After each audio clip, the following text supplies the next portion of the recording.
We begin tonight at 5 o'clock with breaking news and a possible drowning at Oxbow Park in eastern Multnomah County. Reports came in this afternoon that a man was seen unresponsive in the Sandy River. Authorities confirm they have recovered a body. However, we don't have many details about the victim or the exact circumstances of his death. We'll update you when we learn more. Also breaking tonight, it appears the heat wave hitting the Northwest has now turned deadly. Within the last hour, the Oregon State Medical Examiner's Office reporting 2 suspected heat-related deaths. It comes amidst the stretch of 90 and 100-plus degree highs all this week. State officials have not specified where these 2 people died. They also caution these are suspected to be heat-related and that investigations could take months to determine a definitive cause. Well, let's give you a live look from our Wells Fargo sky camera as the Rose City continues to swelter this afternoon. Yes, it is slightly cooler this Wednesday, but plenty of people still looking for relief on what's easily another 90-plus degree day. Thanks for joining us. I'm David Molko. And I'm Laurel Porter. For many Portlanders, the answer to the heat has involved getting air conditioning installed, and that's a trend that surged in recent years.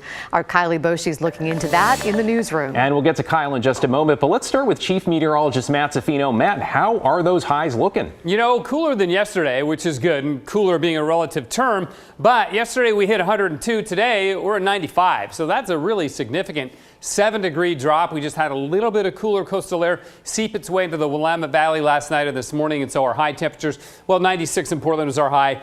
Definitely better than yesterday, though. We'll take 95, 96 versus 100 and 102 any day of the week. Coast still nice and cool. Eastern Oregon still in triple digits. And we're not done with triple-digit weather here in the valley either. Now, these are the records from yesterday. As I mentioned, Portland 102. The Dalles was 111. So that's all yesterday. We're not seeing numbers like that today. So we picked up just a little bit of relief. But tomorrow, look at this. Morning's not bad, about 68. But by noontime, we'll be in the 90s. And I think we make it up to about 101 tomorrow. So the triple digits are back, and not just for one more day, but likely 2 and close to 3 more days. So it's going to get hotter before it gets cooler on Sunday. Still looking at much cooler weather next week. Coming up, we'll talk about our air quality, how that's looking, and some thunderstorms are developing around parts of Oregon. Guys? Hotter before it gets cooler. Thank you, Matt. Let's bring in investigative reporter Kyle Boshi now. Kyle, you've been crunching the numbers when it comes to staying cool. Now, this is not traditionally air conditioning country, though nearly 8 in 10 Portland residents now have some form of AC. Right, the exact number is 78%. That's how many Portlanders have air conditioning as of 2019. Now, the U.S. Census only collects this type of data every 5 years. So considering new construction, renovations, and last summer's deadly heat wave, it's likely even higher. Want to know about heat? I'm dripping. Talk to Kim Tidyman, the service technician from Jacobs Heating and Air Conditioning, has spent decades working to bring Portland residents relief by fixing their AC. You're definitely appreciated. And these days, there seems to be more demand than ever.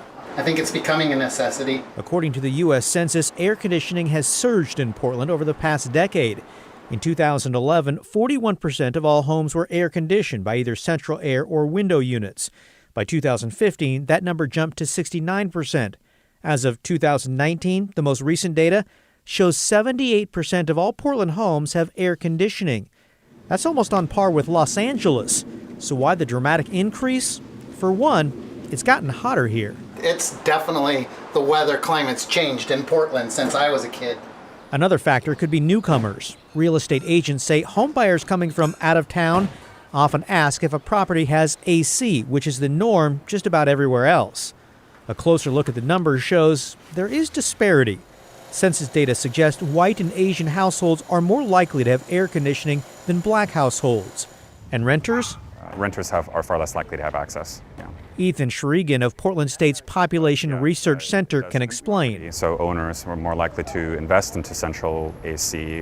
That's something that increased their home equity. Whereas for renters, that's going to be a sunk cost. So they're very limited sometimes in what they can put in. Despite the fact that nearly 8 of 10 Portland homes have air conditioning, it's important to note there are still nearly 200,000 households without it.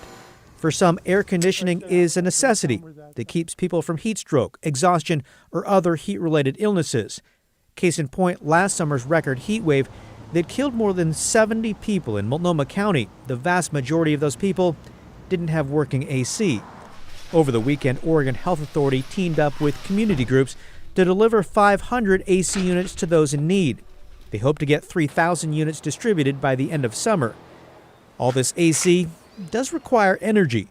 PGE reports energy consumption on Tuesday, when temperatures reached triple digits, exceeded Portland's April freak snowstorm. Further proof, when the temperatures rise, more and more Portlanders are cranking up the air conditioning. Yes, Portland has seen a surge in air conditioning, but we're still below the national average. Nationwide, 91% of U.S. homes have air conditioning. Thank you, Kyle. And speaking of air conditioning, some people living in a low-income housing complex will be sleeping a little better tonight thanks to a big donation. We're just all uplifted. Yeah. It's done amazing things, not just Yeah. cooling our house, but warming our hearts. Oh, that's so sweet. These residents faced eviction for having window AC units that violated code. We first told you about this on Monday, and since then, KGW viewers came to the rescue. Coming up on the story at 6 o'clock, meet the man behind the donation and hear from the residents who are relieved. And a reminder, if you or someone you know doesn't have air conditioning and needs help staying cool, KGW.com has a growing list of cooling centers and hot weather tips. Just text the word HEAT to 503-226-5088 and we'll send the list straight to your phone. The extreme heat, part of the reason officials in Cowlitz County want to remind residents about a relatively new emergency alert system. Daisy Caballero joins us now. And Daisy, this was primarily created for wildfires, but in order for it to work, they need people to sign up. Well, David, it's a national emergency communication alert system called Ready, Set, Go. And after signing up, it sends real-time disaster notifications right to your phone if you live within the county. We want to protect as many folks as we can, as safely as we can. Larry Hembry is the emergency management coordinator in Cowlitz County. He helped roll out and modify the Ready, Set, Go alert system this week in hopes of helping and getting the word out about the excessive heat wave we're seeing right now. But again, with the certainty that the National Weather Service had in the prediction for this event, we felt like it was important, especially for some of those vulnerable people, to make sure that we got the word out. So how does this work? Well, Cowlitz County residents have to go to the county's official website, click here to sign up, and start filling in your information. That way, you're in the automated system to receive emergency and disaster alerts right to your phone. I believe this to be a huge difference maker. The alert system is primarily split into 3 alert classifications. Ready means something is coming, keep an eye out. Set means we know something is coming, you should start preparing. And go means action is required. It's happening right now. You know, this was nothing that we took lightly. Hembry says the Big Hollow fire was a big reason the Department of Emergency Management started working on the alert system after there was some confusion early on. But he's hoping this time around the public is better informed and knows this alert system is here to help and possibly save lives, as nearly 100 people died in last year's historic heat wave. We did wait as long as we could last week before we put out any information regarding this, but again, with the certainty that the National Weather Service had in the prediction for this event, we felt like it was important, especially for some of those vulnerable people. Now, Ready, Set, Go is already being used across the entire West Coast. We'll have a link on our website, KGW.com, with all these details on how you can sign up for the alert system a little later tonight. Laurel, David? Thank you, Daisy. And just into the newsroom tonight, an unexpected agreement on Capitol Hill. This afternoon, Senator Joe Manchin announced he reached a sweeping deal with Senate Majority Leader Chuck Schumer. They're calling it the Inflation Reduction Act of 2022. It includes action on climate change, taxes on the wealthy and corporations, health care, and reducing the federal deficit. Senator Manchin's resistance has long derailed legislation on those issues. Just last week, he said he would only agree to a far more limited bill. It is not clear yet what prompted the sudden reversal for the senator from West Virginia.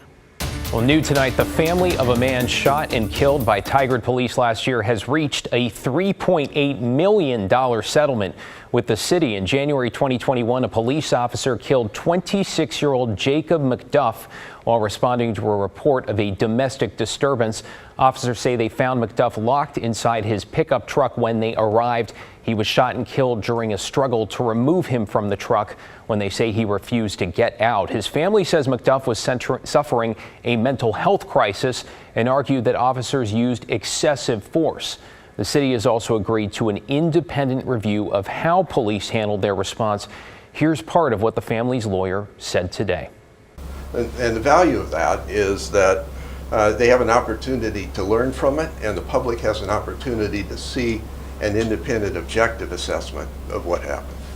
Last September, a grand jury determined there was not enough evidence to criminally charge the officer who killed Mcduff. Tigard police also say they've committed to a number of changes since. Those include body cameras for officers, a drone program so police can respond to incidents like this from a distance, and de-escalation training. Today's heat didn't stop the clearing out of some homeless camps in Vancouver.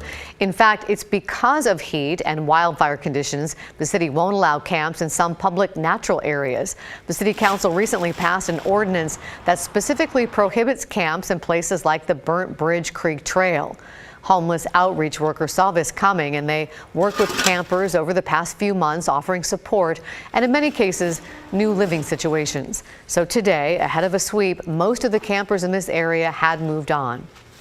We've done everything that we can to make sure that people have alternatives, but the reality is that this place is just ripe for a wildfire, and people trying to maybe stay warm at night or even just cook their food will use fire, and sometimes that gets out of control, especially in dry environments like this. As an example, a fire at a large homeless camp just north of Vancouver gave firefighters a big challenge about a month ago. The fire spread into some brush and trees, and one person was hurt. Of course, conditions are even drier right now.